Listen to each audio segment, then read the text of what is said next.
आइए पाठकों, अध्यापकों, छात्र एवं छात्राओं, आप सभी का हार्दिक स्वागत एवं अभिनंदन है आपके अपने इस Gurukul coaching centre Hindi special में।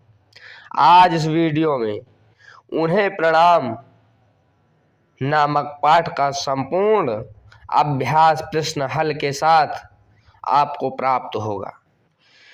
प्रश्नोत्तर का दिए गए पद्यांशों पर आधारित प्रश्नों के उत्तर दीजिए।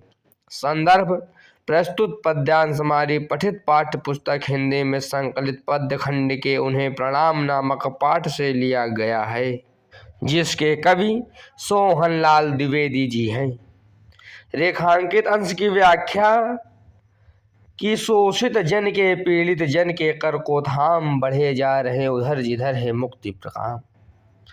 तो इस अंश की व्याख्या होगी। कवि कहता है कि मैं ऐसे महापुरुषों को प्रणाम करता हूँ जो गरीबों वंचितों के हाथों को पकड़कर अर्थात सहारा देते हुए उनको उस मार्ग पर ले जा रहे हैं जिधर उनके लिए गरीबी और लाचारी से मुक्ति का द्वार है। तीसरे प्रश्न का उत्तर है कि कवि गरीबों और असहायों की मदद करने वाले सत्पुरुषों को नमन कर रहा है। प्रश्नोत्तर नंबर का संदर्भ पूर्वत ही रहेगा कि भेद गया है दीन अश्रु से जिनका मर्म। तो पूर्वत का मतलब होता है पहले वाला, यानी संपूर्ण पाठ का संदर्भ उसी प्रकार लिखा जाएगा जैसे पहले हमने लिखा है वीडियो में। तो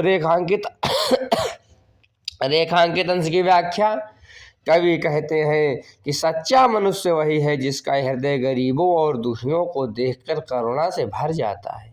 कवि ऐसे महापुरुषों को बार बार प्रणाम कर रहा है जिनका मुख्य लक्ष्य मात्र मानवता की स्थापना ही है। तीसरा प्रश्न का उत्तर होगा कि प्रस्तुत पद्यांश में कवि का मुख्य लक्ष्य मानवता की स्थापना करना है। अगला पद्यांश प्रश्नोत्तर का संदर्भ पूर्वत रहेगा। नहीं देख सकते जग में अन्याय वितान, प्राण उच्छ्वसित होते होने को बलिदान।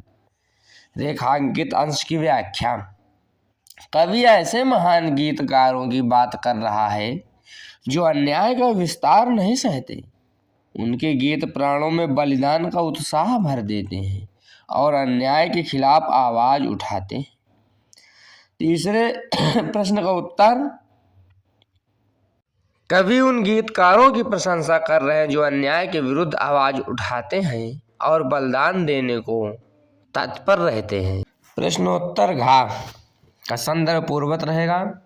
जिनकी आत्मा सदा सत्य का करती शोध, जिनको है अपनी गौरव गरिमा का बोध। रेखांकित अंश की व्याख्या: कवि कहते हैं कि जिन लोगों को अपनी गौरव गरिमा का बोध है उन्हें मैं प्रणाम करता हूँ। वे अपने सम्मान के प्रति सचेत रहते हैं और किसी भी स्थिति में अपनी गरिमा को ठेस नहीं पहुँचने देते। तीसरे प्रश्न का उत्तर कि सत्य का विलोम असत्य होगा, दया का विलोम क्रूरता होगा, आत्मा का विलोम परमात्मा और क्रोध का विलोम क्षमा या शांति। नगर नगर की ग्राम ग्राम की छानी धूल, और समझे जिससे सोई जनता अपनी भूल। संदर्भ पूर्वत रहेगा। रेखांकित अंश की व्याख्या: कवि उन त्यागी और वैरागी लोगों की बात कर रहे हैं जो घर घर नगर नगर घूमकर लोगों को जागरूक करते हैं।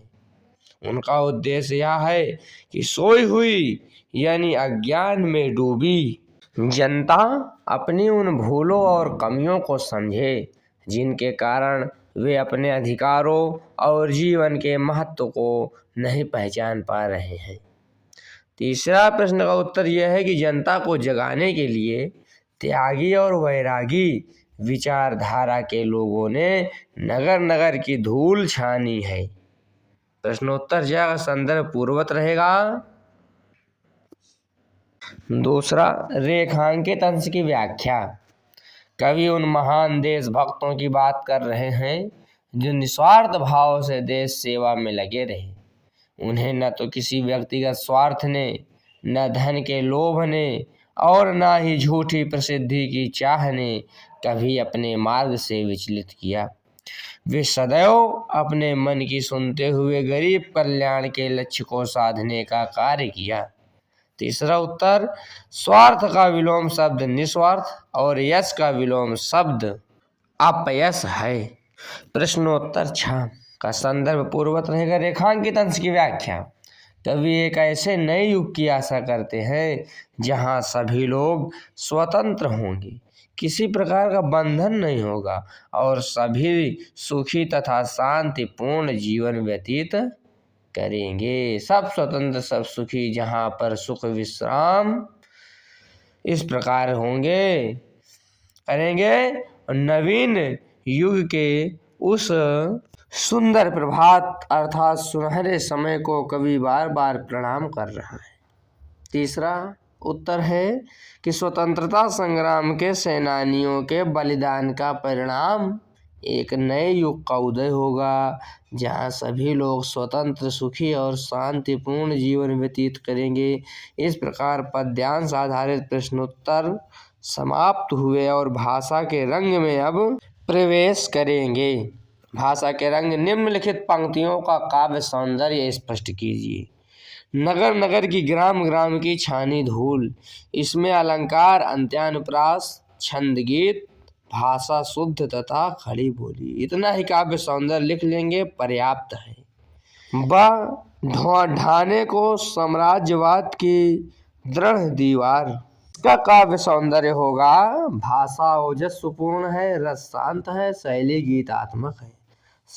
नवयुग के उस नव प्रभात की दृढ़ दीवार में काव्य सौंदर्य। पहला, भाषा परिमार्जित खड़ी बोली।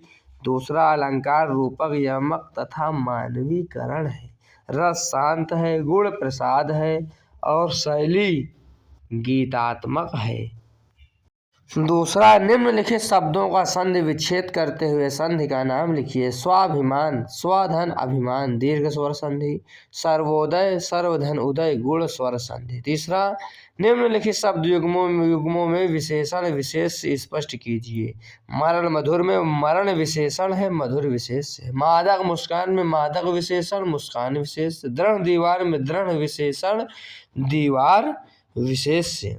बंद सीकचे में बंद विशेषण है और सीकचे विशेष है। चौथा, निम्नलिखित शब्दों के दो दो पर्यायवाची शब्द लिखिए। शब्द दीन का पर्यायवाची गरीब निर्धन, मुख का आनंद चेहरा, राजा का नृप और भूपति होगा, जगत का संसार विश्व। अगला नंबर है, निम्नलिखित शब्दों के विलोम शब्द लिखिए। तो विष का विलोम अमृत होगा, ज्ञात का ज्ञात, शोषित का पोषित, उन्नत का उन्नत, शांति का अशांति, स्वतंत्र का परतंत्र, अन्याय का न्याय। इस प्रकार विलोम हो गया। आप सभी का Gurukul coaching centre Hindi special हार्दिक स्वागत व अभिनंदन करता है।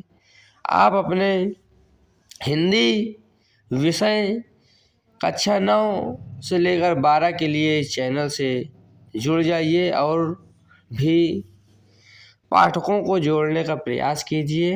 हम आपके लिए इसी तरीके की महत्वपूर्ण वीडियो इस चैनल पर लाते रहेंगे। आपका वीडियो देखने के लिए बहुत बहुत हार्दिक धन्यवाद। आगे वन शॉट में जीवन परिचय दिया गया है, आप लोग रोक कर लिख सकते हैं।